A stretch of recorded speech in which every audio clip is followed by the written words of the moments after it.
The massive storm outside roared violently against the floor-to-ceiling windows of the luxurious Manhattan penthouse. The wind howled, and the rain lashed out in sheets, but inside the sprawling, cold apartment, the Real devastating tempest was actively tearing Aubrey Hall's entire life apart into jagged pieces. 6 months pregnant, completely barefoot on the freezing stone, and still wearing the simple silk robe she had put on that morning, she stood absolutely frozen in the middle of the expansive, marble-floored living room. She watched in sheer, unadulterated horror as her husband, Damian Blackwood, one of the most celebrated, famous young CEOs in the country, meticulously adjusted his expensive silver cufflinks. He was acting exactly as though he were preparing for a routine, boring corporate board meeting, instead of callously ending their marriage. "You'll be perfectly fine, Aubrey," he said, his voice clipped, sterile, and almost bored with the conversation. "This is simply the best decision for both of us moving forward. The board of directors firmly thinks the new, updated public image will significantly help the company's upcoming valuation and the IPO." "The new image?" Aubrey's voice cracked violently, hot tears welling in her eyes. "You mean the young model you've been secretly seeing behind my back for months?" Damian didn't even blink or show a shred of guilt. "Her name is Sienna Vale. She's poised, she's incredibly photogenic for the press, and she actually understands the fast-paced, elite life I have to live now. I simply can't have a wife who constantly hides from the spotlight like a frightened mouse." Hides from the spotlight. That was his convenient, highly curated version of the truth. In harsh reality, Aubrey had intentionally, actively avoided the aggressive paparazzi and the endless, shallow social events because she'd bravely chosen to live a quiet, normal life, far away from the cutthroat, toxic elite society she was born into. She had never, not once in their entire relationship, told Damian her real last name. She had never let him glimpse the monumental truth about her massively wealthy family, her staggering multi-billion-dollar fortune, or the massive global tech empire her late mother had brilliantly founded before Aubrey was even born. To him, she was just Aubrey Hall, the soft-spoken, completely average, middle-class woman who'd been working quietly at an independent, obscure design studio when they first met. She was the naive woman who fell deeply for his aggressive confidence and his grand vision for his future. And now, he was literally throwing her away like yesterday's boring press release. "I'm pregnant." Damian, her hand instinctively cupped her swollen belly protectively. "This is your biological child." His sharp jaw tightened in deep annoyance. "My corporate lawyers will arrange a very generous financial settlement for you. You'll have enough to live on." Enough. The terrible word landed on her skin like a physical slap across the face. Not love, not commitment, not even basic human respect, just enough hush money to make her go away quietly. The man who had once tearfully promised to protect her from the world now treated her exactly like a highly inconvenient business liability. He reached for his expensive camel hair coat draped over the sofa. "The driver is waiting downstairs for you. He will take you to your apartment, the small one over in Brooklyn. You'll be much more comfortable living there among your own kind." "I don't live in Brooklyn," she said, her voice trembling with absolute disbelief and rising anger. "That's a rundown storage unit you secretly bought just to hide me away from your rich friends." He didn't bother to answer her. He was already walking out the heavy mahogany door, leaving her completely alone in the cold, cavernous room. Aubrey Hall, though Damian only knew her by her mother's maiden name, was 29 years old and a highly talented, visionary interior designer with an impeccable eye for both classic elegance and modern functionality. Or at least, that was the highly edited, simple version of her life Damian had been allowed to see. The real Aubrey had been born directly into the legendary Sinclair dynasty. She was the sole, uncontested heiress to Sinclair Technologies, a terrifyingly massive multinational giant that developed top-tier AI systems, impenetrable global cybersecurity solutions, and cutting-edge military software used exclusively by top governments and Fortune 500 companies around the world. Her late, brilliant mother, Elizabeth Sinclair, had been a true tech visionary. Her father, Charles, still proudly served as the intimidating chairman of the board. But immediately after her mother's tragic, sudden death from cancer, a grieving Aubrey had desperately begged her father for breathing space.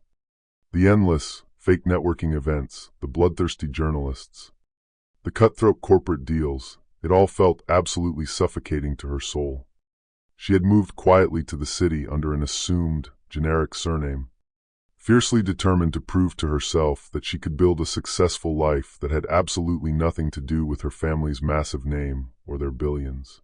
She never, ever expected that the charming man she'd fall so deeply in love with would one day discard and humiliate her in the most cruel, public way possible. The Blackwood penthouse was a sleek, towering testament to Damien's massive, unchecked ambitions. It was a literal glass and steel fortress towering arrogantly above Manhattan. Every single corner meticulously curated by expensive decorators to project immense wealth and total dominance. Tonight, however, the massive space felt freezing cold, completely stripped of the warm, loving illusions Aubrey had once wrapped herself in to survive the marriage. In the corner of the room, a glossy business magazine lay casually open to a massive, glowing article about Damien's latest corporate merger. On the opposite, glossy page was a high-definition photo of him and Sienna at a major charity gala just 3 nights ago. Her glittering, backless gown hugged a perfect body that aggressively screamed confidence and youth. The breathless headline gushed endlessly about Damien's magnetic new power companion. Aubrey hadn't realized exactly how deep and public the betrayal ran until this very horrifying moment. Damien's phone buzzed loudly on the marble entryway table. He glanced down at the bright screen and smiled warmly, an expression Aubrey suddenly, painfully realized she hadn't seen directed at her in many, many months. "Sienna's waiting downstairs in the car," he said, completely without an ounce of shame or guilt. "We're going to the Met Gala tonight. I'll have the final divorce papers couriered to you tomorrow morning. You're officially divorcing me while I'm 6 months pregnant, just so you can take a 22-year-old model to the Met Gala." Aubrey's voice rose sharply, echoing in the massive room. She absolutely didn't care if the wealthy neighbors heard her screaming. Damien's gaze was dead and flat. The company desperately needs good PR stability right now. Major investors absolutely don't want a messy scandal with a frumpy, depressed wife dragging down the stock price. We'll release a statement making it look perfectly amicable to the press. She let out a loud, bitter, hysterical laugh. Stability? Damien, you are literally creating a massive scandal. He stepped much closer to her, lowering his voice as though he were generously offering her a final, wise piece of corporate advice. "Aubrey, listen to me. You do not have the money or the power to fight me in court. Do not make this harder on yourself than it has to be. Just take the settlement and disappear." For the very first time that night, something deep inside her soul violently shifted. It wasn't hot anger, and it wasn't crushing grief. It was something much colder, much sharper, absolute, unadulterated power. She had the financial and corporate means to utterly ruin him, to brutally strip away every single shred of the massive empire he arrogantly thought he built without her. But she said absolutely nothing to him. Not yet. When Damien finally walked out and the heavy door clicked shut, the deafening silence of the penthouse wrapped around her like a suit of heavy armor. She crossed the room slowly to the massive window, looking out at the glittering, sprawling city skyline. Somewhere out there in the dark, hidden safely behind tinted glass and locked iron gates, was the massive Sinclair estate. She hadn't stepped a single foot inside it for nearly 5 years, but she still possessed the heavy brass key. She pulled out her cheap cell phone and scrolled right past Damien's blocked number to the one contact she had kept fiercely hidden, even from herself, labeled simply Uncle R. Her mother's brilliant, ruthless younger brother, Richard Sinclair, was the current, terrifying CEO of Sinclair Technologies. He was a man who famously never, ever forgot a slight against his family. Her shaking thumb hovered nervously over the call button. She took a deep, shuddering breath, pressed dial, and waited.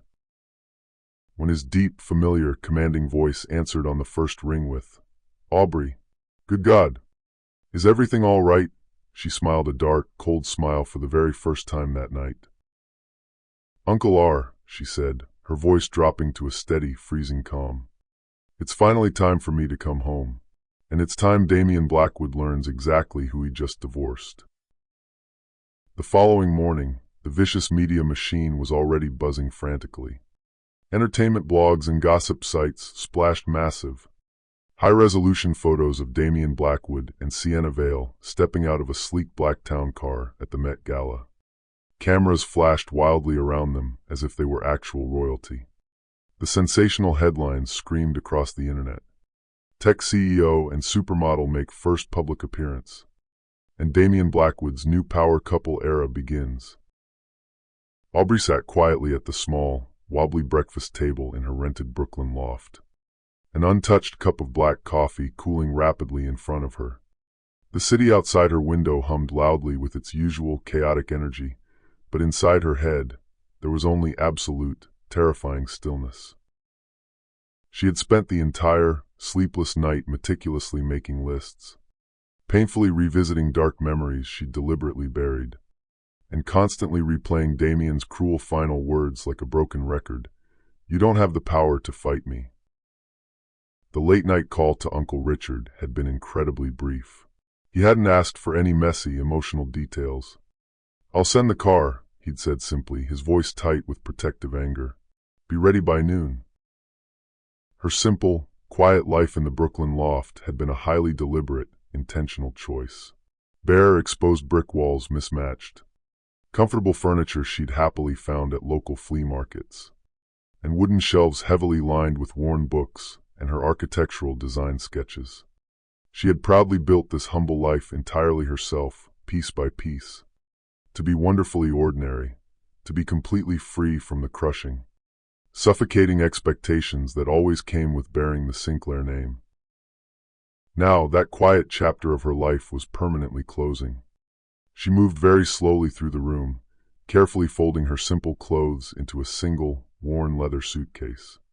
It wasn't really about keeping the cheap belongings. Most of these things could be easily replaced in a day with pocket change. It was entirely about the heavy symbolism of the moment.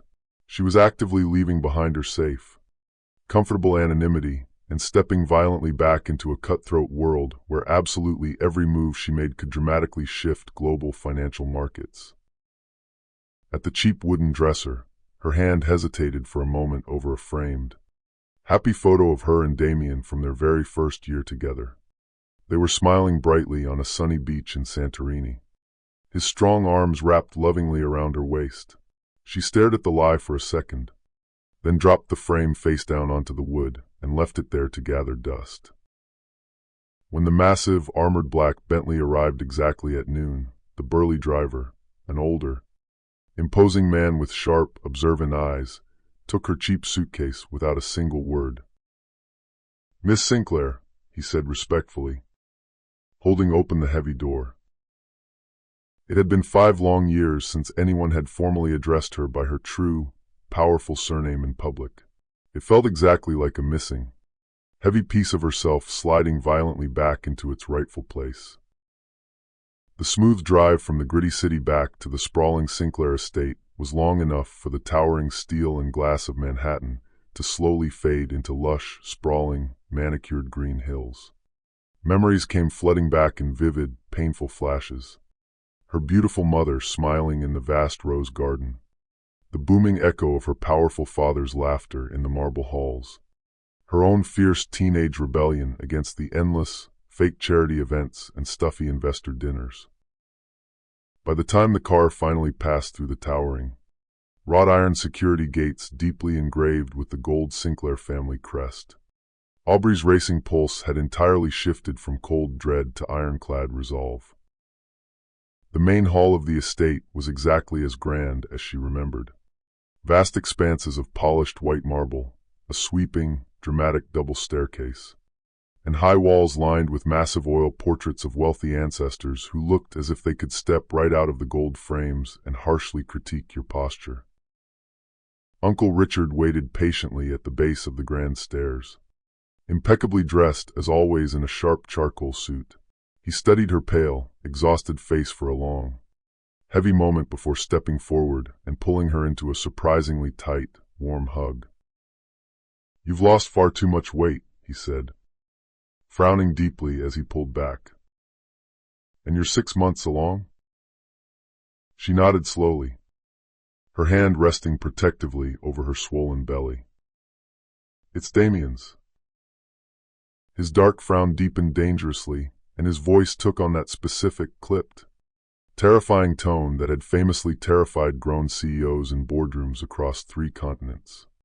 "Then come into the library and tell me absolutely everything." They moved into the massive library, a vast, intimidating room with floor-to-ceiling mahogany bookshelves and a roaring fire crackling warmly in the massive stone hearth despite the mild spring day outside. Aubrey sat in a leather armchair and told him the entire, pathetic story from the very beginning. How she had naively met Damien under her assumed, fake name. How she'd intentionally kept her true identity a total secret, and how he'd callously, brutally thrown her aside into the trash for Sienna Vale to boost his stock price. Richard listened intently without interrupting once, his handsome expression completely unreadable and made of stone. When she finally finished speaking, he leaned heavily back in his leather chair, steepling his long fingers together thoughtfully. "He genuinely thinks you're completely powerless," Richard said, a dark, dangerous smirk playing on his lips. "That's very good for us. Let him keep thinking that for just a little longer."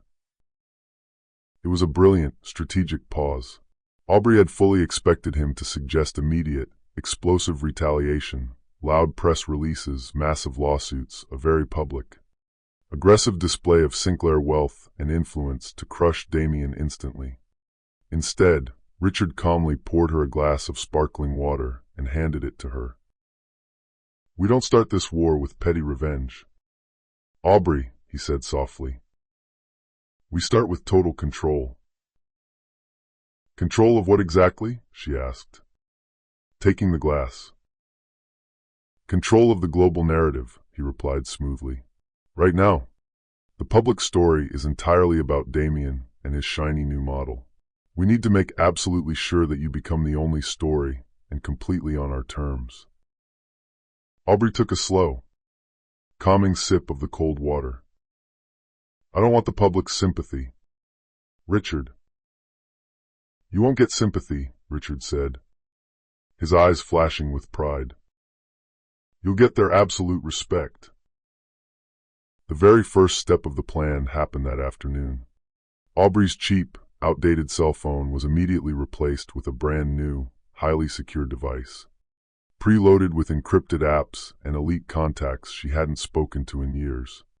Powerful board members, ruthless legal advisors, and top-tier PR strategists.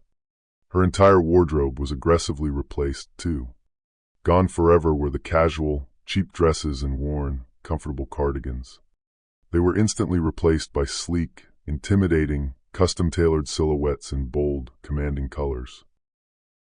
Aubrey stood silently before a massive, full-length mirror in a severely fitted, black designer dress and priceless pearl earrings, her dark hair swept flawlessly into a tight, low chignon. She didn't look anything like the sad, pathetic woman Damien had just walked out on. She looked exactly like the terrifying, powerful daughter of Elizabeth Sinclair. Her uncle's senior assistant entered the room holding a glowing tablet. The media is still heavily covering Damien and Sienna's Met Gala appearance. But we can easily shift the focus. There's a massive, global tech summit happening in 2 days.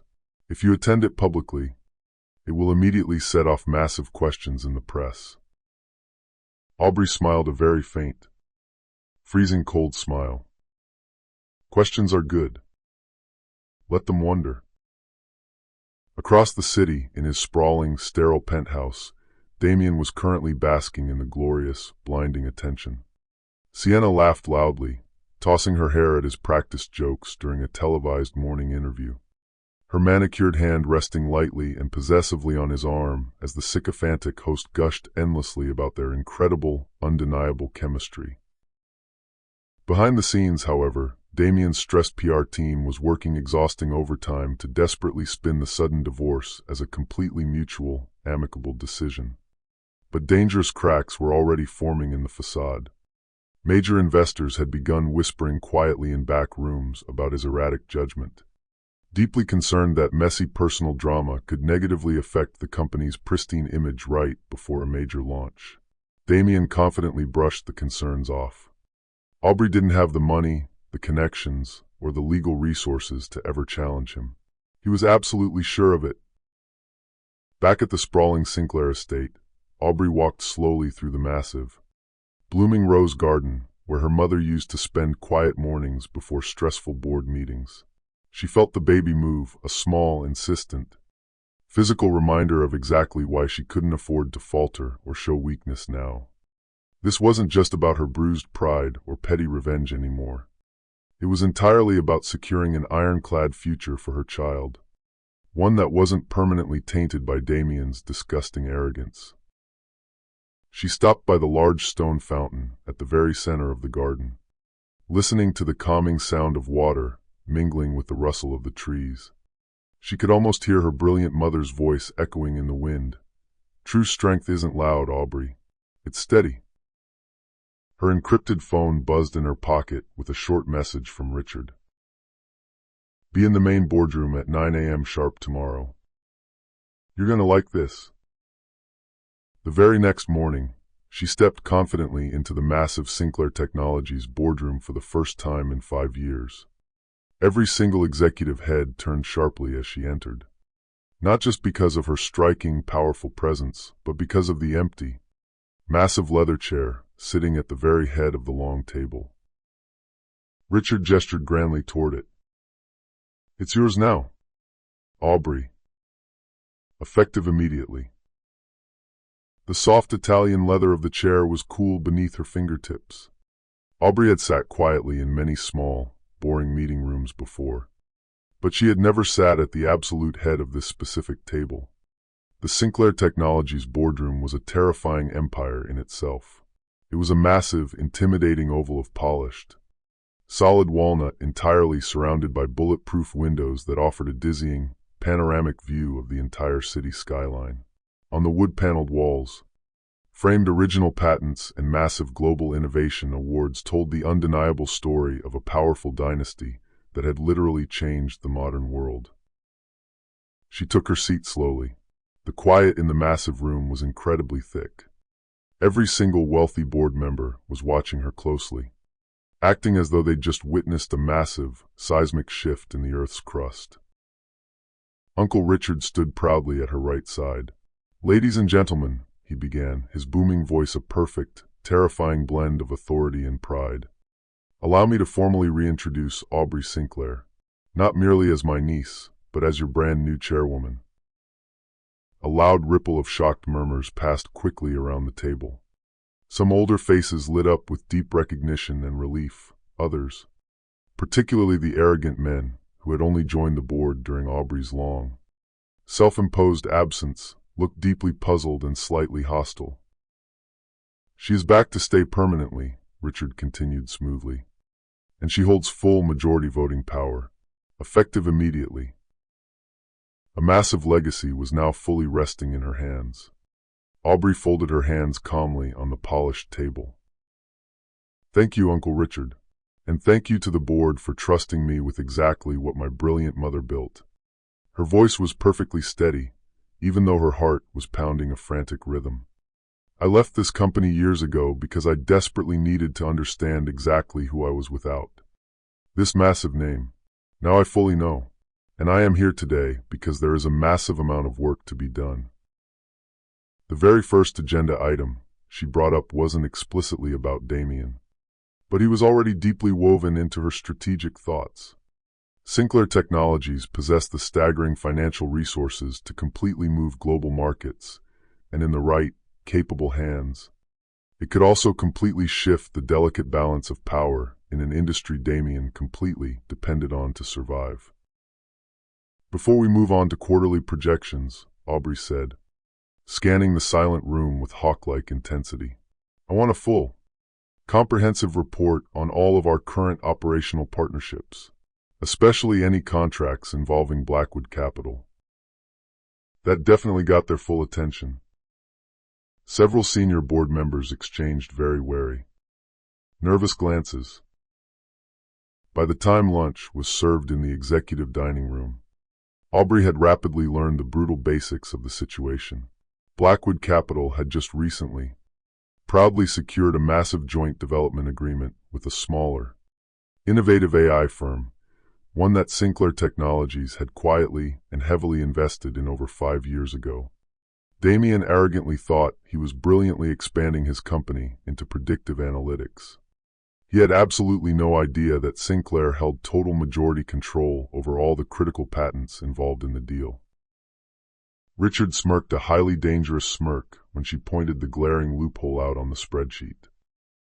So, what exactly do you want to do about it? Absolutely nothing, Aubrey said, leaning back comfortably in her leather chair, sipping her water. Not yet. We let him happily build it. We let him foolishly spend millions of his own dollars, aggressively marketing the new product to the public. And then, we legally call in our patent rights and crush it. Richard laughed softly. A terrifying sound. Cold. I absolutely like it. Meanwhile, blissfully unaware in his own shallow world, Damien was riding incredibly high on his latest glowing press feature, Tech's newest power couple, Damien Blackwood and Sienna Vale. The fawning article heavily praised his visionary, unmatched leadership and Sienna's magnetic brand appeal, painting them to the public as completely unstoppable. He arrogantly forwarded the article link to his head of PR with a demanding note. This is the exact energy I want pushed everywhere. Make it happen. But there was a highly urgent email he didn't even bother to notice sitting in his inbox. One from his panicked CFO, desperately warning him that an upcoming, critical payment to their new AI partner was being mysteriously delayed for a contractual legal review. It was the very first subtle tremor of the massive earthquake Aubrey was planning. 2 days later, Aubrey made her highly anticipated first public appearance in over a year at the massive annual International Tech Summit. Blinding cameras flashed aggressively as she stepped gracefully out of the black Bentley. The simple, striking elegance of her navy-sheath dress made just as much of a powerful statement as the incredibly discreet, priceless diamond earrings she wore. Ravenous journalists immediately swarmed the barricades. Miss Sinclair, are you here to announce a massive new partnership? Why return now, after so much time away from the public eye? Is it true you're currently pregnant? Aubrey just smiled a cryptic, mysterious smile, offering absolutely no comment beyond. I'm simply here for the future. Inside the massive convention center, she worked the room with cold, calculated precision. Every single handshake was photographed by the press. Every brief conversation was noted by industry bloggers. By the time she finally reached the massive Sinclair Technologies booth, social media was already absolutely ablaze with viral photos and trending headlines. Aubrey Sinclair, missing heiress, returns to the game. How will competitors react? That exact night, Damien sat on the couch in his penthouse, scrolling obsessively through his news feeds on his iPad. Sienna was lounging on the couch beside him, lazily sipping expensive champagne. Who's Aubrey Sinclair? She asked casually, looking over his shoulder at the screen. Damien froze completely, his blood running cold. No one you need to worry about, he snapped. But his stomach tightened painfully. He definitely knew the powerful name. He'd heard it spoken in passing at elite conferences for years, always with a certain, terrified reverence. He had never, not once, connected it to the quiet, self-contained, unassuming woman he'd married and discarded. She looks like she really means business, Sienna said, tapping a manicured nail on the screen. And hey, isn't that your new AI partner she's talking to in this photo? Damien's jaw clenched so hard his teeth ached. Coincidence? He told himself desperately. But it absolutely didn't feel like one. Back at the sprawling Sinclair estate, Aubrey sat quietly in her private study, meticulously reviewing complex legal documents that perfectly outlined every single weak point in Damien's entire business structure. Her massive legal team was already aggressively drafting ironclad contingency plans for seizing all patent rights if necessary. It wasn't just about hitting him financially anymore. It was about totally dismantling the fake, arrogant myth he had built around himself. In his shallow world, public image was the only currency that mattered, and she was about to bankrupt him in both. Richard entered the study carrying 2 glasses of sparkling water. "You've definitely caused a massive stir," he said, handing her a cold glass. "Half the tech industry is desperately wondering why you're back. The other half is terrified guessing what you'll do next." Aubrey took a slow sip. "Good. I want him to feel the walls closing in on him before they actually crush him." A week later, Damien's stressed CFO walked hurriedly into his glass office looking incredibly grim. "We've got a massive problem. Damien, the new AI partner you signed with, their controlling shareholder has just legally called for a total renegotiation of the contract." "And who exactly is that shareholder?" Damien demanded. The CFO swallowed hard. "It's Sinclair Technologies." Damien's blood ran ice cold. "Sinclair?" "Yes, sir. And from what I hear through the grapevine, Aubrey Sinclair is personally calling all the shots over there now." The horrific realization hit him like a physical punch to the gut. The puzzle pieces suddenly, violently clicked into place. The matching last name, her sudden, flashy public reappearance, the chilling, calculated calm she'd shown when he'd cruelly left her in the penthouse. "She completely played me," he muttered, more to himself than to the terrified CFO. That night, in a blind panic, Damien called Aubrey's number.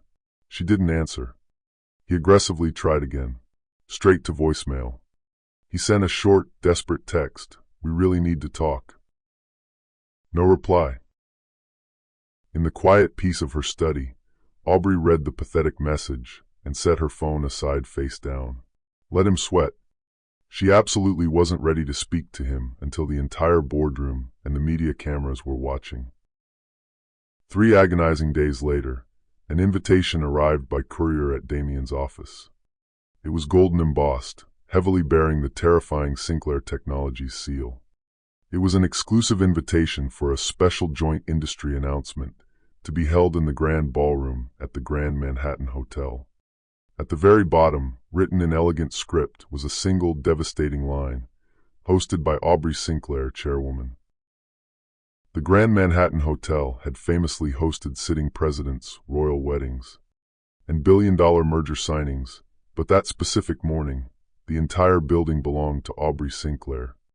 The massive marble lobby gleamed brightly under crystal chandeliers, and a long, red-carpeted staircase led directly to the ballroom where the highly anticipated press conference would take place. Rows of plush velvet chairs faced a long, elevated stage draped heavily in Sinclair Technologies' signature navy and silver banners. Dozens of camera crews were already frantically setting up their equipment when Aubrey arrived, escorted by Richard and 2 of the company's most senior, intimidating executives. Her powerful presence was electric. Journalists craned their necks eagerly, camera flashes popped blindingly, and the low, excited hum of pure speculation filled the tense air. Damien Blackwood was nowhere to be seen yet. Backstage in the green room, Aubrey calmly reviewed her notes, though she already knew the devastating speech by heart. This wasn't just a boring industry announcement. This was the highly calculated, very first public move in her complete dismantling of Damien's fragile empire. The timing, the public optics, the massive stakes, absolutely everything had been engineered flawlessly to ensure maximum destructive impact. Richard leaned in close. "Remember, we're not just here to publicly humiliate him. We're here to permanently shift the market's entire confidence." Aubrey gave him a look that was both deeply amused and terrifyingly icy. "The market will absolutely get the message loud and clear, and so will he." 15 minutes before the massive event began, Damien finally strode into the ballroom with Sienna clinging to his arm. Both were dressed extravagantly, exactly as if they were arriving for a glossy magazine cover shoot. His navy suit was immaculate, his expensive cufflinks catching the stage light. Sienna's tight, white silk dress was cut to perfection. Cameras swiveled toward them instantly, reporters loudly calling out questions about their power couple status. Damien smiled his fake, practiced smile for the flashbulbs. But when his panicked gaze finally found Aubrey standing confidently across the room, his expression shifted violently, just for a second, from smug arrogance to absolute terror. She didn't look away from him. The MC, a highly respected, well-known business journalist, stepped up to the podium to open the event. "Ladies and gentlemen, thank you all for joining us today for this very special, unprecedented joint industry announcement. Today marks a massive, strategic partnership between Sinclair Technologies and," he paused for dramatic effect, "Blackwood Capital." A loud buzz of shock rippled rapidly through the audience. Damien had clearly, foolishly expected to somehow control the narrative today. But Aubrey had masterfully forced him onto her stage, entirely under her ruthless rules. Aubrey walked forward to the stage, every single step deliberate and powerful, her heels clicking sharply against the polished wood. She confidently took her place at the podium, right beside a sweating Damien. Their close proximity provided a picture-perfect, smiling photo op for everyone in the room, except for him. "Good morning," Aubrey began, her voice carrying easily and authoritatively over the silent room. "As many of you already know, Sinclair Technologies has a very long, proud history of true innovation and strategic, sustainable growth. Today, we are aggressively expanding that legacy with a joint venture that will absolutely revolutionize predictive analytics globally." She turned slightly toward Damien, her smile perfectly, terrifyingly poised. "Blackwood Capital will be our operational partner, working entirely under the umbrella of Sinclair Technologies' massive patent portfolio. Together, we aim to bring advanced forecasting tools to markets worldwide." The specific phrasing she used was subtle to outsiders, but utterly devastating to insiders. Under the umbrella was harsh corporate language for exactly who held all the real power.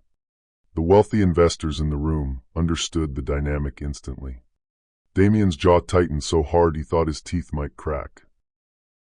A hand shot up from the audience during the Q&A. It belonged to a prominent, ruthless venture capitalist known for backing aggressive tech plays. "Miss Sinclair, could you please clarify for us? Will Sinclair Technologies hold the controlling interest in this partnership?" "Yes, absolutely," Aubrey said smoothly, without missing a beat.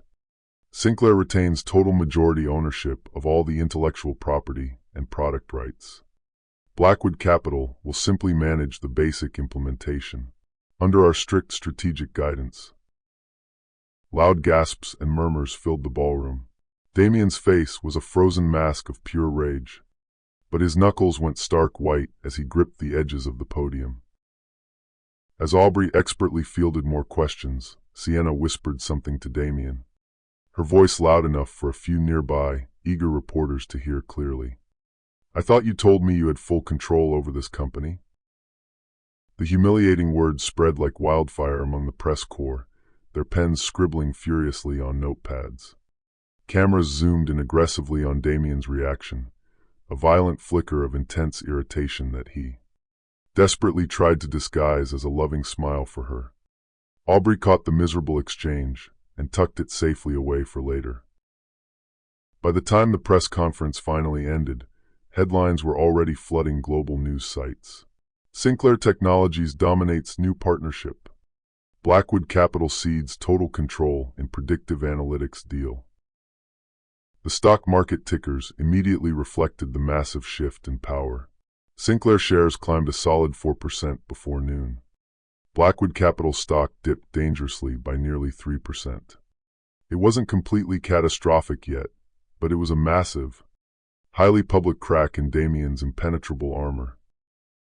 As the wealthy guests began to disperse from the ballroom, Damien angrily caught up to Aubrey near the private side exit. "What the hell are you trying to do?" he hissed furiously under his breath. Looking around. "Just business," she said lightly, stepping gracefully past him. "You completely blindsided me," he pressed, grabbing her arm. "You could have negotiated this privately." "I did negotiate," she cut in sharply, yanking her arm away and turning to face him fully. "You just simply weren't invited to sit at the adults' table." His eyes narrowed into angry slits. "This isn't over, Aubrey." She smiled faintly. "No, Damien. It's just beginning." Back at the sprawling estate that evening, Aubrey sat comfortably in her study, drinking tea and watching the news replay of the conference on a muted screen. She studied Damien's terrified face frame by frame. She analyzed the small, pathetic giveaways in his stiff posture, the brief moments where his arrogant mask slipped to reveal his panic. She wanted him constantly on edge, desperately second-guessing every single move he made. Richard entered the room holding a thick folder. "We've got even more leverage now. Blackwood Capital has 2 major, vital supply contracts expiring next quarter. Guess who secretly owns those suppliers?" Aubrey didn't even need to guess. "Perfect. We'll aggressively renegotiate the terms entirely in our favor."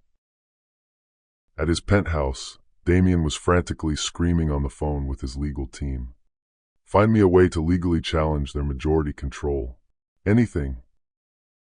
"Legally, they're completely airtight, Damien," his exhausted lawyer replied over speakerphone. "They've owned these specific patents for years. You walked blindly straight into this one." Damien aggressively ended the call and poured himself a heavy drink. He had severely, fatally underestimated her.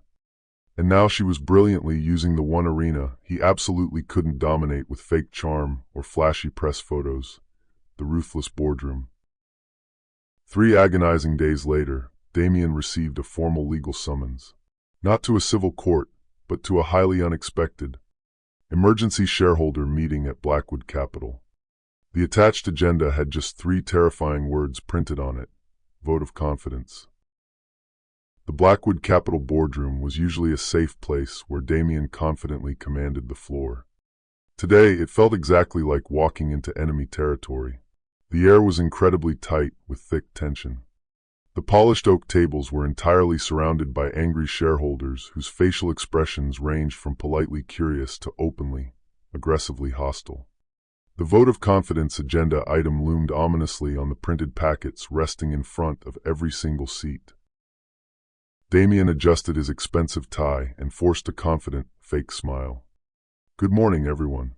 I know there's been some chatter after the Sinclair announcement, but let me assure you, our partnership is incredibly strong, and our leadership team is intensely focused on growth." A few polite nods. "Absolutely no applause."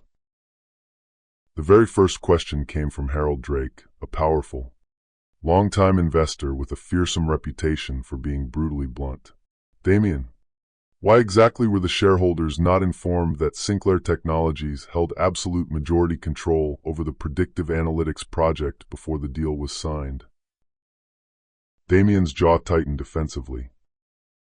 "Because that's specific. Minor detail doesn't affect our ability to execute the rollout. It absolutely affects our leverage." Harold cut in aggressively, slamming his hand on the table. "It affects our company's valuation. It affects everything." The angry murmurs around the table grew significantly louder. Damien felt the power shift violently away from him. He wasn't controlling the narrative here at all. As the furious questions piled on, Damien realized the terrifying, unspoken truth. Aubrey wasn't even physically in the room, but her massive presence was absolutely everywhere. Her name came up 3 times in the first 20 minutes, always spoken with deep respect, always with the heavy implication that she'd brilliantly outmaneuvered him. "Mr. Blackwood," another angry shareholder asked loudly, "has Miss Sinclair expressed any intent to acquire a larger, controlling stake in Blackwood Capital?" Damien kept his tone incredibly even, though he was sweating. "Not to me," which was technically true, but the truth simply didn't matter when the volatile market believed otherwise. Halfway through the disastrous meeting, the heavy double doors at the back of the room opened. A woman dressed in a severely tailored charcoal suit stepped confidently inside, her heels silent against the plush carpet. Every single head turned. It was Aubrey. She didn't speak at first. She just calmly handed a sealed, thick envelope to the board secretary. "These are critical documents for your immediate review," she said, her voice carrying easily and powerfully in the stunned silence. Damien's pulse spiked to dangerous levels. "What is this?" "Just a professional courtesy," Aubrey replied smoothly, looking right through him. "So absolutely no one can say they weren't fully informed." The documents inside the envelope contained a formal legal notice. Sinclair Technologies had quietly, aggressively acquired a staggering 12% stake in Blackwood Capital over the past quarter through a complex series of hidden shell companies. Combined securely with friendly, allied shareholders who were already aligned with Sinclair, Aubrey effectively controlled nearly a third of the total voting power in the room. The impact was instantaneous and explosive. Chairs shifted violently. Angry side conversations erupted. Damien's CFO looked exactly like he'd swallowed a lemon. "This is absolutely not a hostile takeover," Aubrey said, her tone almost gentle but laced with poison. "It's a strategic partnership, but I firmly believe partnerships work best when there's absolute transparency and capable, trustworthy leadership." The brutal implication landed on Damien like a sledgehammer. The vote of confidence was called much sooner than expected. Damien made his desperate case in a tight, clipped, sweating speech, but the momentum was entirely gone. The numbers were incredibly close, but he survived barely. Just enough conservative shareholders still believed that replacing him right now would cause slightly more instability than keeping him in place. When the tense meeting adjourned, Damien practically stalked toward Aubrey in the hallway. "You came here just to publicly humiliate me?" "No," she said coldly. "I came here to warn them." "Warn them about what?" he demanded, his face red. She smiled a faint, chilling smile. "About the massive storms they don't see coming." That night, in a desperate bid for survival, Damien called in every favor he had left in the city. If Aubrey arrogantly thought she could quietly box him in with boardroom maneuvers, he would drag the battle kicking and screaming into the public arena. He aggressively arranged an exclusive, primetime interview with a major business television network, desperately framing the massive Sinclair stake as a friendly, welcome collaboration and heavily downplaying any rumors of conflict. "Blackwood Capital is incredibly strong," he confidently told the cameras, smiling his best fake smile. "And I have absolutely no doubt our partnership with Sinclair will drive unprecedented innovation in the sector." But the exact second the segment aired, Aubrey's brilliant PR team released a devastating statement of their own. Sinclair Technologies is fully committed to supporting Blackwood Capital's growth, under leadership that prioritizes ultimate transparency and strategic foresight. It was a perfect, brutal mirror, polite, professional, and utterly devastating to his credibility. Back at the Sinclair estate, Aubrey calmly reviewed a detailed list of Damien's upcoming speaking engagements, corporate partnerships, and elite investor dinners. "Every single event he attends," she told Richard, pointing at the schedule, "we will have a highly visible presence there, not to confront him directly, just to remind people that I am always watching." Richard smirked, highly impressed. "You're making him fight invisible shadows." "Exactly," she said coldly. Shadows are impossible to hit. Sienna, meanwhile, wasn't used to being ignored. But lately, Damien was completely distracted, constantly tense, and always angrily yelling on the phone late into the night.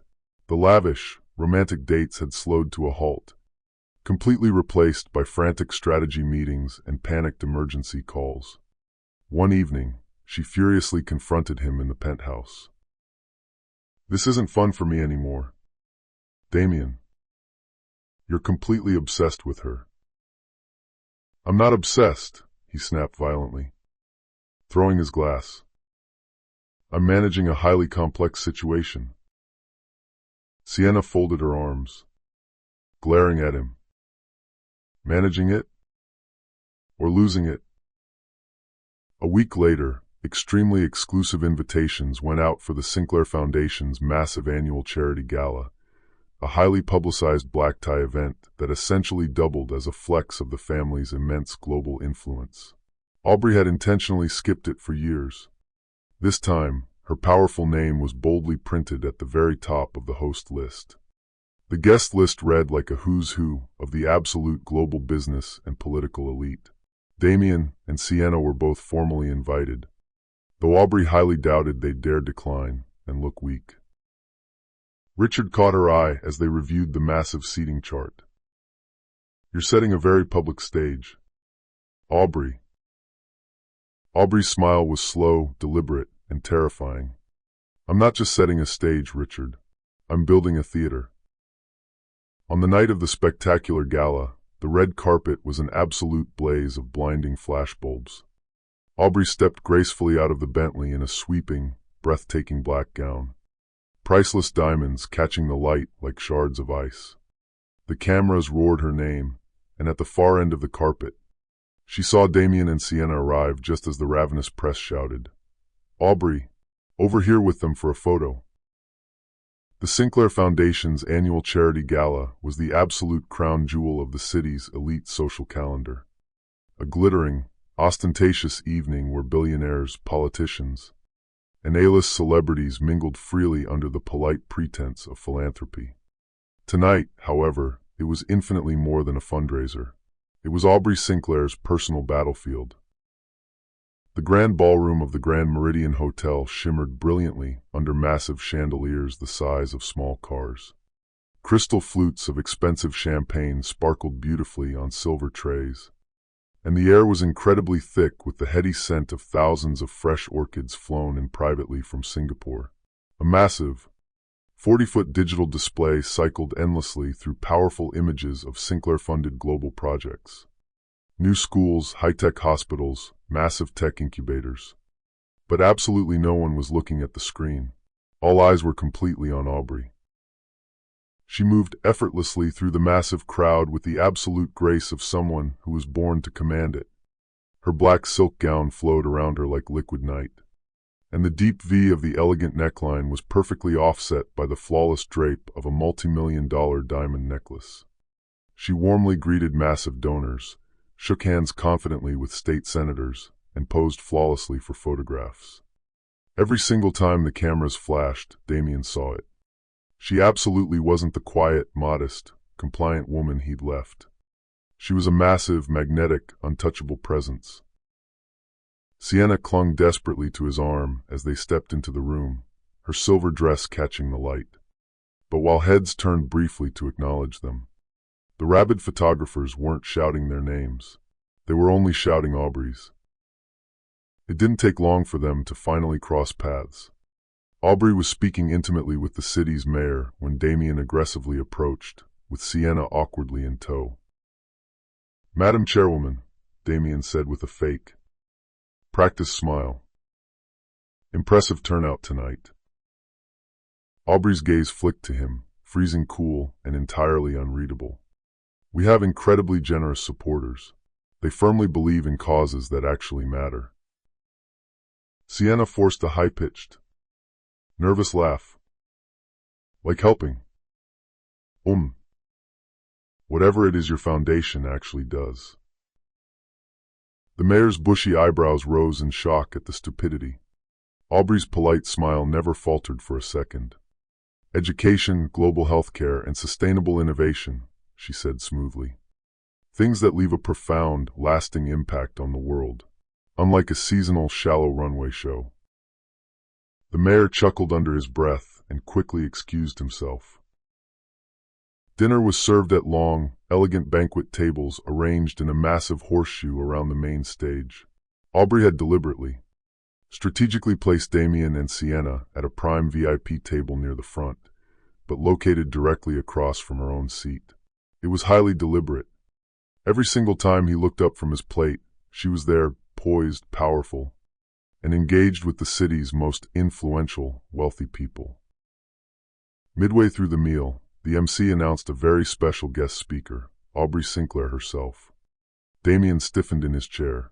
He hadn't been warned about this. Aubrey stepped confidently to the podium, her voice carrying easily and beautifully through the massive hall. She spoke passionately about the Foundation's projects, the countless lives changed, and the vital importance of innovation, not just in corporate business, but in human compassion. Then her tone shifted slightly. "Partnerships," she said, her voice echoing, "are built entirely on absolute trust, total transparency, and mutual respect. Without those three pillars, even the most promising, brilliant ventures can falter and fail. I've learned that difficult lesson the hard way recently, but I've also learned exactly how to rebuild infinitely stronger than before." It wasn't an overt, screaming attack, but it absolutely didn't need to be. The intelligent room caught the brutal subtext immediately. Cameras zoomed in tight on Damien's furious, red face. As massive applause filled the room, Sienna leaned in toward Damien. "You didn't tell me she was this incredibly good at this," she hissed. Her voice wasn't extremely loud, but it was loud enough for the powerful venture capitalist sitting right beside her to hear clearly. That specific VC happened to be a very close Sinclair ally. Within minutes, the damaging comment made its way back to Aubrey via a discreet, encrypted text from Richard. She's rattled him in front of his biggest donors. Aubrey allowed herself a small, victorious sip of champagne, her expression totally unreadable. After dinner, wealthy guests wandered over to the silent auction tables. Luxury vacations, priceless art pieces, rare vintage wines.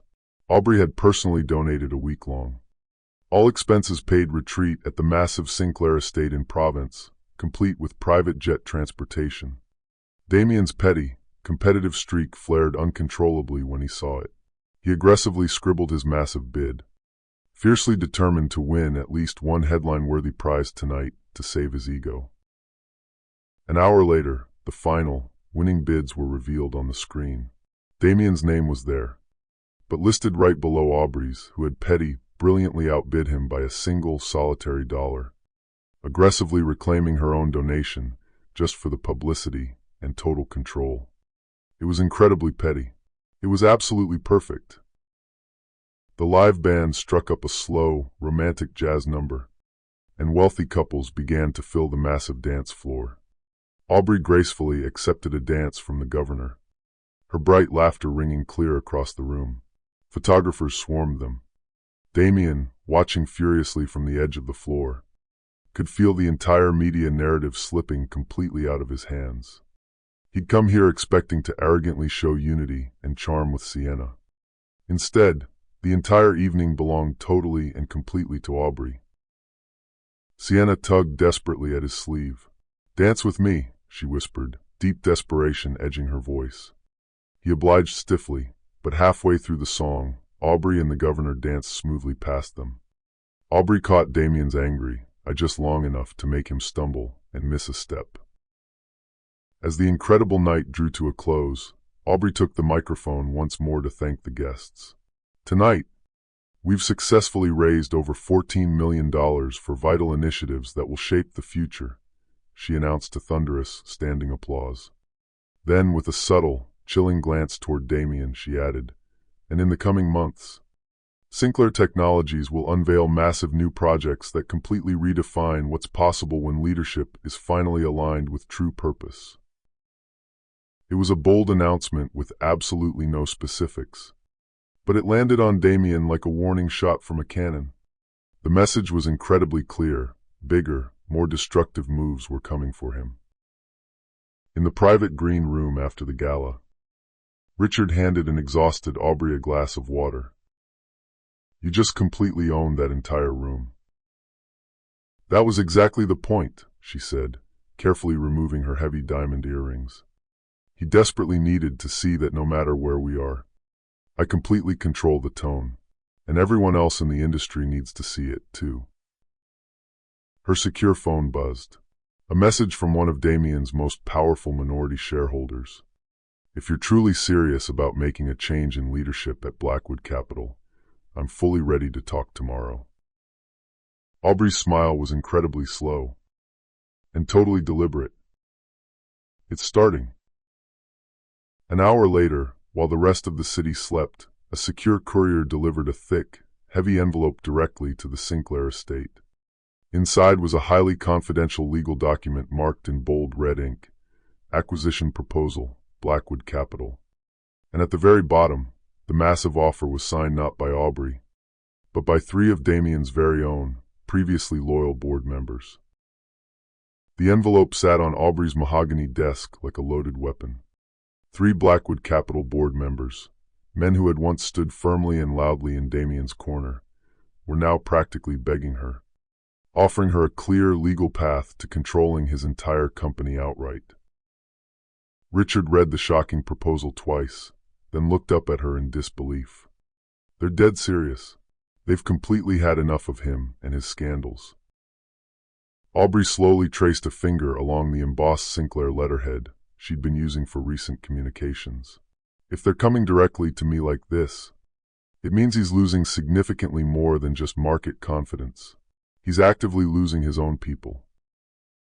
Across the city, Damien was in total, frantic damage control mode.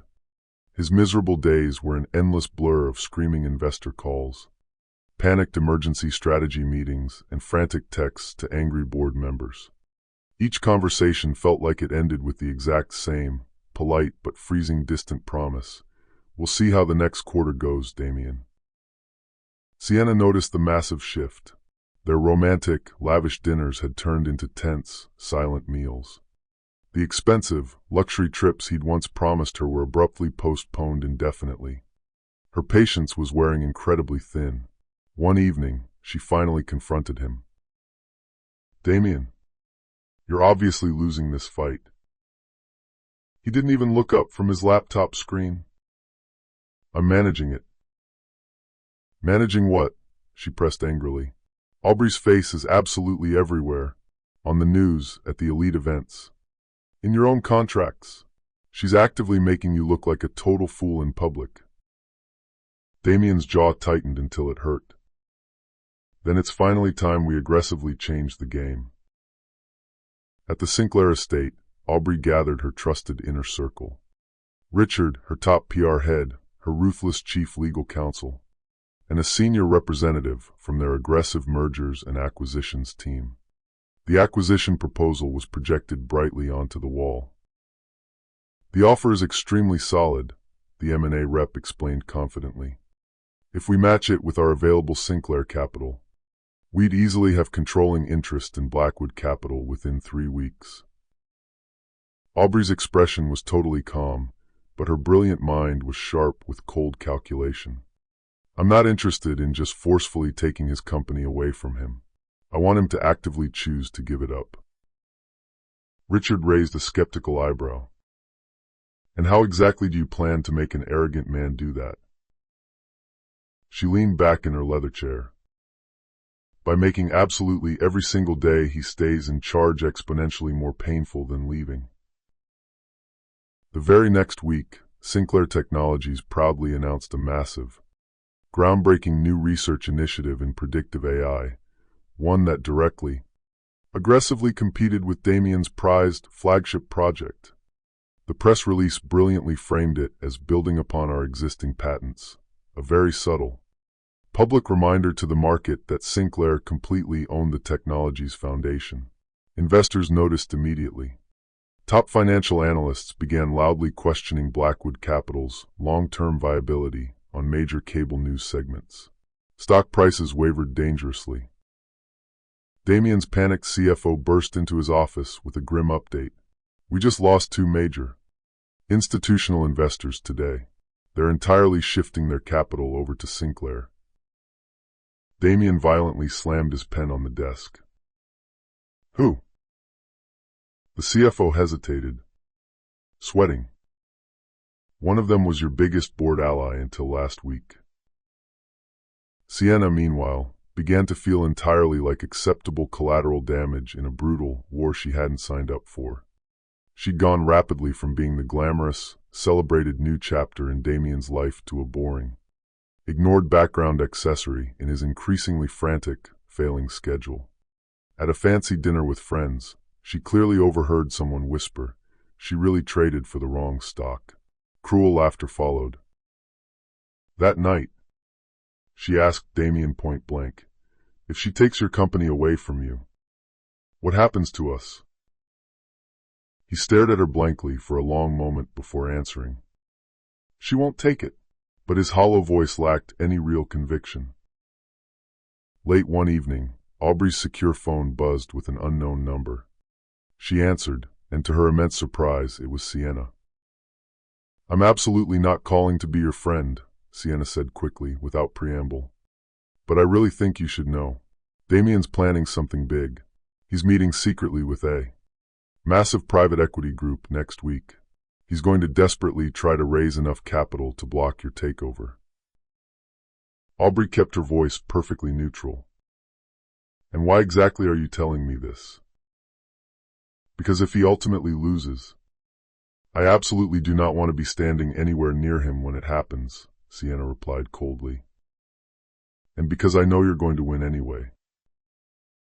The very next day, Aubrey's ruthless legal counsel secured emergency backroom meetings with two of the absolute largest private equity firms in the country, both with very long, highly profitable histories of working closely with Sinclair Technologies.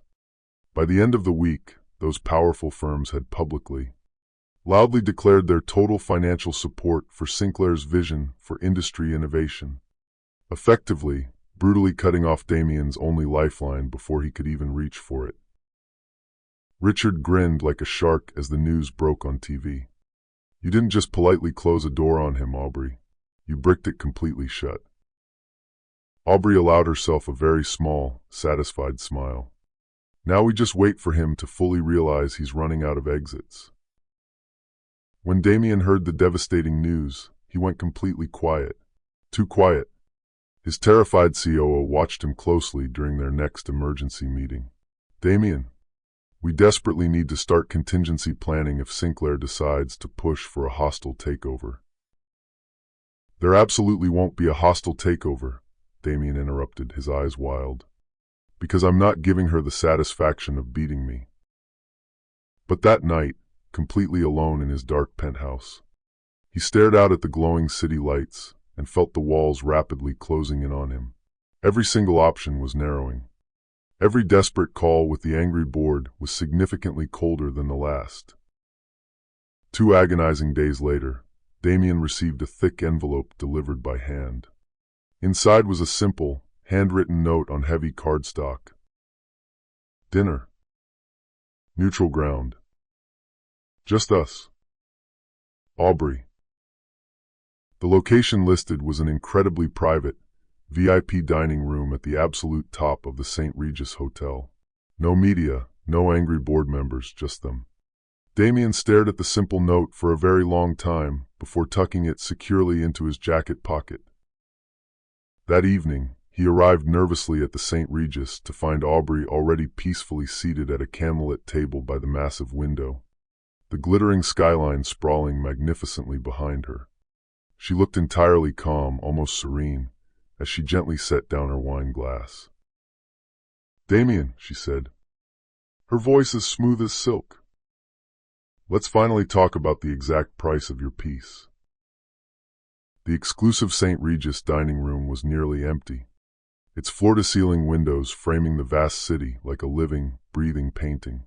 Soft jazz drifted quietly from hidden speakers, the low light glinting beautifully off polished silverware. Aubrey sat perfectly poised, her hands resting lightly on the table, a breathtaking vision of absolute, calm control. Damien approached the table, his jaw incredibly tight, his expression aggressively neutral. He took the seat directly across from her without offering to shake her hand. "You picked a nice spot for a surrender," he said flatly, trying to retain some power. "I wanted privacy," Aubrey replied smoothly. "And absolute clarity." A waiter appeared instantly with a bottle of expensive wine, but neither of them touched it. This was absolutely not a dinner for indulgence. It was a high-stakes negotiation. Damien leaned aggressively forward. "If you're just here to gloat about the stock, save it. I'm still in total control of Blackwood Capital." "For now," Aubrey said evenly, sipping her water. "But every single day you fight me, you lose more ground. Your board is completely fractured. Your biggest investors are desperately looking elsewhere. And you know perfectly well that I have the infinite resources to wait you out forever." He gave a harsh, humorless laugh. "You always did like playing the long game." "I learned how to be ruthless from the best," she said, her tone soft but edged with deadly steel. Aubrey smoothly slid a thick manila folder across the table. Inside was a legal document clearly labeled Proposed Transition Agreement. "I'm offering you a clean way out of this," she said. "You will resign as CEO publicly, citing personal reasons. In exchange for your peaceful exit, Sinclair Technologies acquires Blackwood Capital at a slight premium that protects your fragile reputation and the value of your remaining shares. You walk away with enough money to start over quietly somewhere else." Damien's eyes scanned the legal pages rapidly. "This is surprisingly generous," he said finally, narrowing his eyes. "Far too generous. Which means you obviously want something more from me. What is it?" "What I want," Aubrey said, her voice dropping to a whisper, "is to end this pathetic war on my exact terms, and not drag my child's name through court in the press." Damien closed the folder and pushed it aggressively aside. "You think you can just buy my dignity with a check?" "I think," Aubrey said slowly, holding his gaze, "that you've already sold your dignity to the media, to your massive ego, and to anyone who actually believed your pathetic story about trading up for a model and leaving your powerless wife behind." His jaw tightened. "This isn't about our failed marriage anymore." Aubrey's eyes locked fiercely onto his. "It has always been about the marriage. Damien, you just didn't realize it was also about the business until it was too late." For a fleeting, shocking moment, Damien's arrogant confidence completely faltered. He glanced nervously toward the window, the city lights flickering like distant, warning fires. "I built Blackwood Capital from nothing," he said quietly, almost pleading. "Every deal, every single product. On patents that Sinclair Technologies owns," Aubrey interrupted sharply. "On an elite network my family quietly helped you access. You absolutely didn't build it alone. Damien, you just narcissistically convinced yourself you did." He met her gaze again, the defensive anger returning to his eyes. "And what if I just refuse to sign? What are the consequences?" Aubrey's voice didn't rise, but it cut violently through the empty space between them like a scythe. "Then I will keep slowly tightening the noose. Every single contract, every supplier, every major investor you rely on to breathe, I will be there first. Your stock will bleed out its value. Your own board will violently vote you out in disgrace. And when it's all completely over, you'll be nothing but a pathetic footnote in a business journal article about corporate arrogance." A heavy, terrified silence settled between them. The waiter returned to silently refill their water glasses, completely oblivious to the quiet, bloody war unfolding at the table. "You think you've completely cornered me," Damien said, his voice shaking slightly. "But there's one crucial thing you're forgetting. I still have powerful allies, and not all of them play by your family's polite rules." "Which allies?" Aubrey asked, tilting her head with a patronizing smile. The ones who already called me desperately this week begging for a deal, or the ones who've been quietly selling off their shares before the next quarter's disastrous report. He blinked rapidly. The slightest, terrified pause revealing the horrible truth to him. He had no one left. "What's this really about, Aubrey?" Damien asked, shifting tactics to emotional manipulation. "Is it revenge? Proving to the world you're stronger than me?" Her expression softened slightly, not with forgiveness, but with absolute certainty. "It's entirely about our child. I will absolutely not let their future name be tied to your public recklessness. This isn't petty vengeance, Damien. This is total protection." For the very first time that night, his eyes dropped to her midsection, to the subtle, beautiful curve beneath the tailored dress. Something unreadable and deeply sad crossed his face. Deep regret, maybe, but it vanished quickly, replaced by survival instinct. "I'll give you exactly 72 hours to sign," Aubrey said, sliding the folder back toward him. "After that, the generous offer permanently disappears, and so does your control over the narrative." He stood up abruptly, leaving the folder sitting on the table. "You're heavily underestimating me."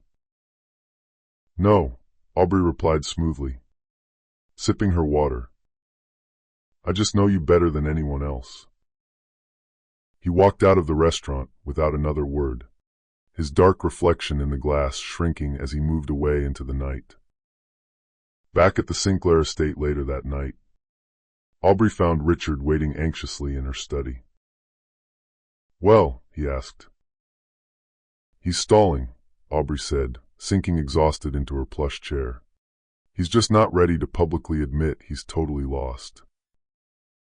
Richard handed her a thick folder of his own. "Then we make the final decision for him. We've got more than enough shareholder support to trigger a special resolution tomorrow. If we move right now, we could vote him out within 2 weeks." Aubrey looked closely at the papers, then shook her head. "Not yet. Let him feel the clock ticking down on him." In his dark penthouse, Damien poured himself a massive drink and dialed a shady number he hadn't called in years. "It's Damien," he said when the secure line picked up. "I desperately need a major favor. Something completely off the books." The sleazy voice on the other end chuckled darkly. "Sounds like serious trouble." "You have absolutely no idea," Damien replied. 2 nights later, Aubrey's head of security entered her office with a deeply grim expression. "We've got a very serious problem. Someone's been aggressively digging into your private financial accounts and your personal travel schedule." On his desk, he threw down a surveillance photo of Aubrey leaving the St. Regis. The man lurking in the background, partially hidden by a pillar, was undeniably Damien. The photo lay on Aubrey's desk like a stark, terrifying warning. Damien lurking in the background of her meeting wasn't a mere coincidence. It was active, desperate surveillance. And surveillance meant he was totally done playing strictly in the polite corporate arena. Richard paced furiously in front of her desk. "If he's moving into dangerous, personal territory, we need to massively escalate your security detail immediately. You absolutely cannot risk being caught off guard while pregnant." Aubrey calmly closed the folder containing the creepy photo. "Security? Yes, absolutely. But I am not hiding in this house. If he desperately wants to watch me, I'll happily give him a public performance worth remembering." A week later, the prestigious International Business Leadership Forum was set to host a massive, globally televised panel on the future of predictive technology. Aubrey had been confirmed as the main keynote speaker months ago. Damien's name surprisingly appeared on the panel list just 2 days before the event, added at the aggressive insistence of one of the major sponsors. It was painfully obvious he desperately wanted to share the stage, maybe even publicly challenge or humiliate her. Richard wasn't thrilled about the ambush. "It's a complete setup, Aubrey. He'll try to aggressively bait you on live TV. Then I'll just bait him first," Aubrey replied confidently, preparing her notes. The morning of the high-stakes panel, Aubrey's PR head briefed her urgently in the green room. Half the tech industry's eyes are locked on this feed. If you land the right verbal hit, you can completely push him over the edge publicly. Aubrey nodded. And if I push him far enough, his board will finally see him for exactly the unstable liability what he is. The plan was incredibly simple. Control the narrative, keep her total composure, and plant massive seeds of public doubt in the minds of Blackwood Capital's remaining loyalists. The panel began under incredibly bright stage lights. Cameras panned excitedly over the massive audience, CEOs, wealthy investors, hungry reporters, before settling on the impressive lineup of speakers. Aubrey sat poised in a sleek navy dress. Damien sat 2 chairs down in a sharp charcoal suit, looking incredibly tense. The moderator opened the discussion with broad, softball questions about innovation and market trends. Aubrey answered with brilliant precision, speaking eloquently about corporate transparency, sustainable growth, and the heavy responsibility of tech leaders to think beyond short-term quarterly profits. When Damien's turn came, he aggressively emphasized reckless risk-taking, speed over hesitation, and ruthlessly owning the market before anyone else can. It was cheap corporate philosophy dressed up as macho bravado. Midway through the panel, the moderator asked a pointed question. What do you all think is the absolute biggest threat to innovation in this space today? Damien smirked arrogantly, leaning into his mic. Interference. When larger competitors meddle in projects they didn't even start, just to steal the credit later. It was a blatant, petty shot directly across the table at Aubrey. Aubrey smiled slightly, unfazed. The real threat isn't competition, she said smoothly into her microphone. It's pure arrogance. Leaders who falsely believe they're untouchable eventually stop listening. They stop adapting, and when they stubbornly stop adapting, they lose everything. The crowd reacted with a low, shocked murmur. Damien's jaw flexed violently, his eyes narrowing with pure hatred. Toward the very end of the panel, the moderator asked eagerly about future projects. Aubrey leaned in confidently. Sinclair Technologies is currently preparing to launch a massive platform that will seamlessly integrate predictive analytics into global logistics. We fully expect to hold exclusive patent rights in absolutely every single sector that relies on these technologies. Every sector. The phrase hung heavily in the air. Industry insiders knew exactly what that meant. Damien's flagship product would be completely, legally locked out of key global markets. Damien turned aggressively toward her, his face red. And if those rights were legally challenged in court? Aubrey didn't miss a beat. We'd win easily. We've been winning in court for months. The moderator tried to nervously pivot, but Damien's angry voice cut through the room. And what exactly happens when the person making those corporate decisions has petty, personal vendettas driving them? It was incredibly reckless, far too personal for a public, professional forum. The audience shifted uncomfortably in their seats. Cameras zoomed in tightly on Aubrey's face, waiting eagerly for her reaction. She met his furious gaze, completely calm and unflinching. Personal history absolutely doesn't change hard facts.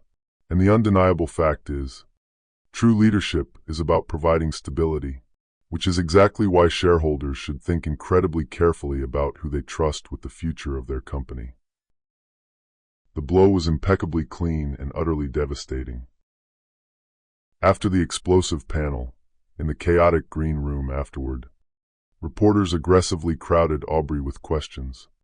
She answered them selectively, keeping the entire focus strictly on her projects. Damien was standing across the room, speaking in furious, hushed tones to his panicked COO. His face was tight and highly controlled, but his shaking hands gave him away, flexing and clenching like he was barely containing a violent outburst. Richard slipped smoothly beside Aubrey. We've just got calls from 2 more Blackwood Capital board members. They're ready to talk to us.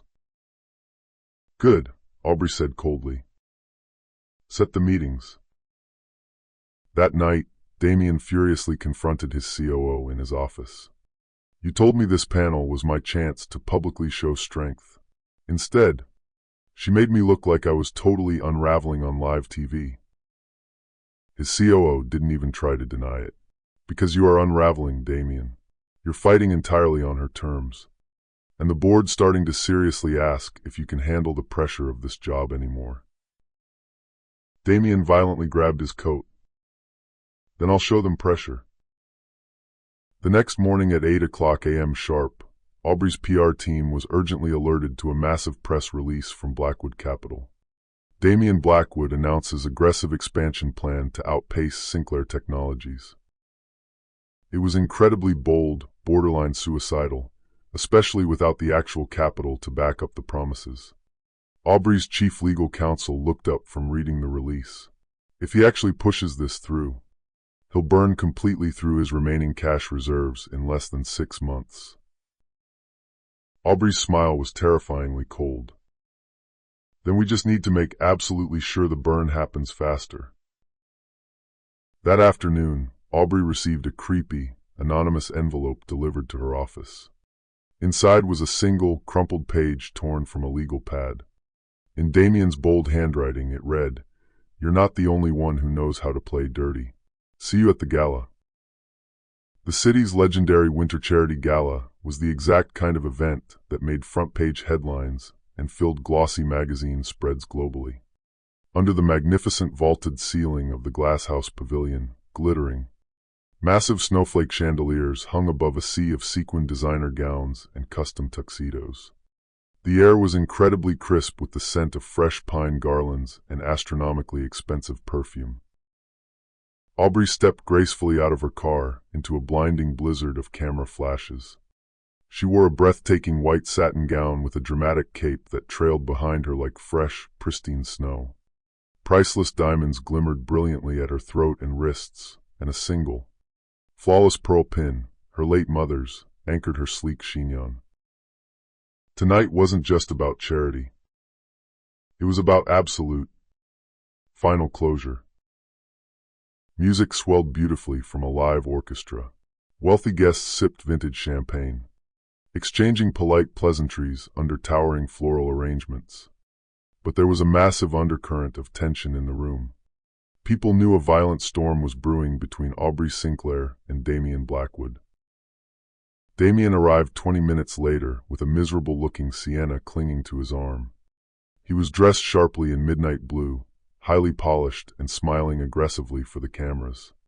But the exact moment he saw Aubrey holding court across the room, his fake smile faltered just enough for the waiting photographers to catch his fear. Richard appeared quietly at Aubrey's side. Our allies are firmly here. 3 more key board members just confirmed they'll vote with us if it comes down to a hostile takeover. Aubrey glanced briefly toward Damien, who was aggressively shaking hands with a venture capitalist she'd already secretly secured on her side. Then tonight, we finally give them the undeniable reason to move against him. The evening's packed schedule called for inspiring speeches, a massive live auction, and a grand closing toast. Aubrey knew exactly where she would make her final move. Midway through the night, the auctioneer enthusiastically presented a final, surprise lot, an exclusive, highly lucrative partnership opportunity with Sinclair Technologies to jointly develop a charitable tech initiative. The bidding started incredibly high. Damien aggressively raised his paddle. The crowd murmured in shock. It was highly unusual for one company to aggressively bid on a direct rival's philanthropic project, but Damien clearly wanted a PR headline. Aubrey calmly let him push the number higher and higher, her expression entirely unreadable. When the price finally reached a staggering, absurd figure that he couldn't afford, she calmly lifted her paddle and doubled his bid. The room erupted in gasps. Cameras flashed wildly. Damien's jaw tightened until his teeth almost cracked. Near midnight, the MC invited Aubrey up to give the grand closing toast. She stepped confidently to the microphone, her voice carrying with effortless, supreme authority. "Tonight, we've successfully raised over $14 million for causes that matter deeply to this city," she announced to thunderous applause. "But more than that, we've seen exactly what can happen when leaders truly commit to vision, absolute integrity, and collaboration." She paused, letting her powerful gaze sweep the entire room before settling briefly, pointedly, and lethally on Damien. "The future absolutely belongs to those who put true purpose above fragile ego. And that is exactly how I will continue to lead in every single arena." The applause was immediate and deafening, the message completely unmistakable. As the crowd mingled, Damien furiously approached her near the exit. "You really think this little theatrical performance will push me out?" Aubrey smiled a faint, pitying smile. "It's not just tonight, Damien. It's been months of you completely losing control. This is just the grand finale." He stepped menacingly closer, lowering his voice. "I can still make this incredibly ugly for you." "You already did," she said coldly, turning away from him. Richard intercepted her before she reached the exit doors. "We have the votes," he whispered happily. "The board is officially calling an emergency meeting tomorrow morning. Damien will be formally asked to resign immediately." Aubrey exhaled slowly. It was finally happening. After months of brilliant strategic moves, careful pressure, and massive public victories, the endgame was here. The next day, in Blackwood Capital's glass-walled boardroom, the atmosphere was incredibly heavy. The special resolution passed with a massive, decisive majority. Damien's resignation was demanded immediately. He didn't even look at Aubrey as he was escorted out of the building by security, Sienna trailing miserably behind him. Cameras swarmed them, but he kept his head down in utter disgrace. Weeks later, the press officially announced the massive merger of Blackwood Capital into Sinclair Technologies. With Aubrey firmly at the helm of the combined operations, share prices surged to record highs.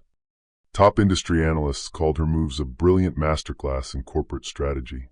But to Aubrey, it was infinitely more than that. It was the final, total reclaiming of her life, her name, and her mother's legacy. That evening, she stood peacefully on the balcony of the Sinclair estate, the crisp winter air brushing against her skin. Richard joined her, handing her a glass of celebratory champagne. "You completely won," he said simply. Aubrey looked out over the sparkling city lights. "I didn't just win. I built something actually worth winning for." Her hand rested lovingly on her stomach. The future wasn't just about ruthless business. It was entirely about family, absolute stability, and never, ever letting anyone dictate her worth again. In her final, highly publicized press interview of the year, Aubrey summed it all up perfectly for the world. True strength isn't about never falling down. It's about standing up so incredibly tall after you've been knocked down, that absolutely no one can ever push you the same way again. That's what every woman should remember. Your story is entirely yours to write. As the cameras clicked, Aubrey received a text from an unknown number. It read, "Enjoy your temporary victory. The game never really ends." Her powerful smile didn't falter this time. She was ready for whatever came next. So that's how the story closes. My friends, you're still here with me, right? If you've stayed until now, then something deep in Aubrey's incredible journey has touched your heart in its own unique way. Maybe it's the burning fire of justice. Maybe it's the quiet, unshakable strength she carried through her darkest moments. Or maybe it's the profound reminder that absolutely no one gets to write your ending but you. You see, life isn't about desperately avoiding the storms. It's about learning exactly how to stand tall and resolute in the middle of them. Marcus Aurelius, one of the greatest Stoic philosophers, once wisely said, "You have power over your mind, not outside events. Realize this, and you will find incredible strength." Aubrey's beautiful story shows exactly that. She couldn't control Damien's cruel betrayal, the vicious rumors, or the toxic corporate games. But she absolutely could control her choices, her fierce dignity, and her spectacular comeback. And she bravely chose not just to barely survive, but to rise infinitely higher than ever before. Sometimes, cruel people will try to permanently define you by your absolute weakest moment. They'll try to maliciously make you believe that your intrinsic worth depends entirely on their fragile approval. But here is the undeniable truth. You are the sole author of your story. As Epictetus said, it's not what happens to you, but how you react to it that matters. Aubrey reacted not with petty bitterness, but with brilliant strategy, immense courage, and deep purpose. And maybe you're currently facing your own Damien right now, a toxic person, a massive challenge, a painful season of loss. Please remember, you are absolutely not powerless. The deep pain you feel today can be the powerful fuel for the incredible life you build tomorrow. You can bravely step forward, reclaim your name, and write an epic ending that makes you profoundly proud. If this story stirred something deep inside you, if it beautifully reminded you that true strength can be quiet, incredibly graceful, and absolutely unstoppable, then I enthusiastically invite you to keep walking this beautiful path of growth with us. Please hit that like button. Share this empowering video with someone in your life who really needs a reminder of their own power. And absolutely subscribe to our channel so you never miss the next incredible journey we take together. Because, my friends, the world will always keep throwing storms at us, but together, we will keep learning exactly how to dance in the rain. See you in the next story.